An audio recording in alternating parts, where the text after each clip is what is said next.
Hi everyone, welcome to day 8 of what I ate for Vegan June.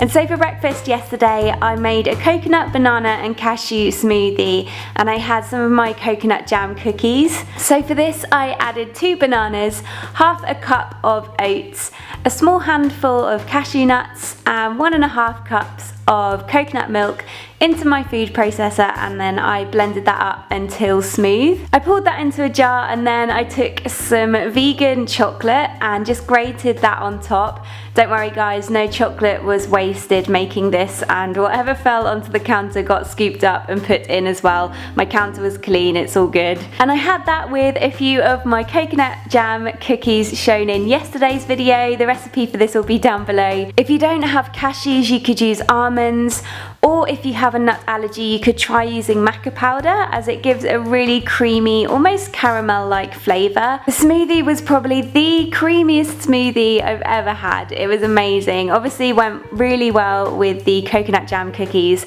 and it actually kept me pretty full for most of the morning. For a mid-morning snack I made these cherry, tomato, olive and basil boats. I started by halving some cherry tomatoes and then I laid out some fresh basil leaves on a plate, popped the cherry tomato halves on top of those, and then I took some stuffed olives. Some of them were stuffed with cloves of garlic, others had sun-dried tomatoes, and so I laid those on top of the cherry tomatoes, and then I just drizzled over some balsamic vinegar. It wasn't much of a filling snack, but I was still so full from breakfast, so this was just lovely and light, and it would make for great appetizers. Again, you could take all of the ingredients separately in small containers and put them together at work. For lunch I had some fried onions, potatoes and sausages on Superfood toast. I started by peeling a medium-sized potato and then I cut that into small cubes. I then added 1 tablespoon of olive oil to a frying pan and added in the potatoes. I seasoned it with a teaspoon of garlic powder, a teaspoon of paprika and some salt and black pepper, then gave it a really good shuffle to make sure that the cubes were well coated. I let that cook until the potatoes were almost soft, and then I just chopped up half a red onion, added that to the pan, allowed the potatoes to finish cooking and the onions to become soft. I also just put a piece of Superfood bread under the grill. I freeze these in slices and then you can grill them straight from frozen. I then just made some space in my pan and added in 2 leftover vegan sausages and made sure that those were heated through. Then I just served up my Superfood bread, cut it in half and spread on some of my homemade ketchup, added the sausages on the side and then added the onion and potato on top. I usually mash my lentils before adding them into my sausages, so these aren't the best looking, but they taste good, and the recipe for this is down below. The onion and potato mix on the Superfood toast was amazing too, and this would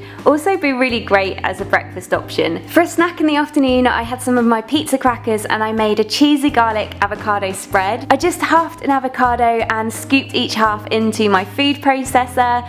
I then added in 3 minced garlic cloves, 2 tablespoons of nutritional yeast, a pinch of salt and the juice of half a lemon. I blended it up until it was really smooth, just for a couple of minutes.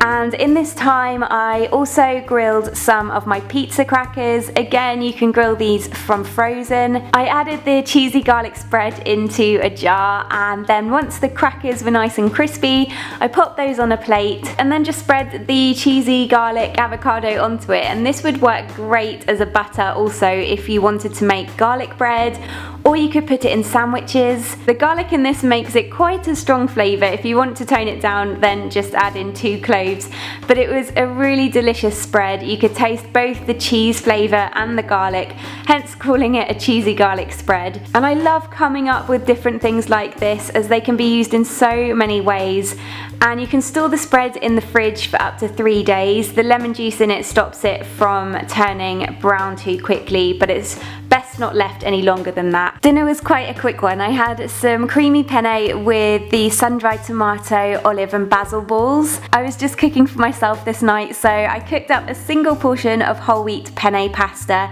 and I usually do 1 cup of pasta with 2 cups of water for 1 portion and let that cook away. In another pan I heated through my leftover creamy tomato soup. I let it defrost first, and I mentioned when I made this that I thought it could also work great as a creamy pasta sauce, so I had to give that a try. Once those were cooking, I also placed some sun-dried tomato, olive and basil balls under the grill and allowed those to heat through. Then once the pasta was cooked, I drained it off, added the sauce to the large pan, the pasta back into it, and then gave it a really good stir. I served that up, added the balls on top, and then I finished it off with some fresh torn basil leaves. The soup made for a really great creamy sauce. I obviously love using coconut milk in curries, but I think it works really great for making other creamy dishes too, though you can ever so slightly taste the coconut flavour from it. I love that, but if you don't fancy it, you could always use some almond milk and then thicken it slightly by adding in some flour. I didn't have anything straight after dinner. We rushed straight out to a concert and got back quite late, but I still wanted a little something even at 1 o'clock in the morning.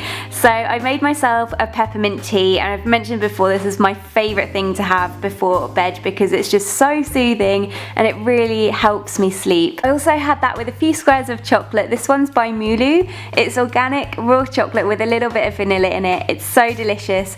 I only had 2 pieces of that. It was dark chocolate, so quite rich, and I always find when paired with peppermint tea it almost turns it into like a minty chocolate. That's it for day 8 of Vegan June. Thank you so much for watching. I really hope you enjoyed it. Have a lovely weekend, and I will see you back here on Monday for another Vegan June video. Bye!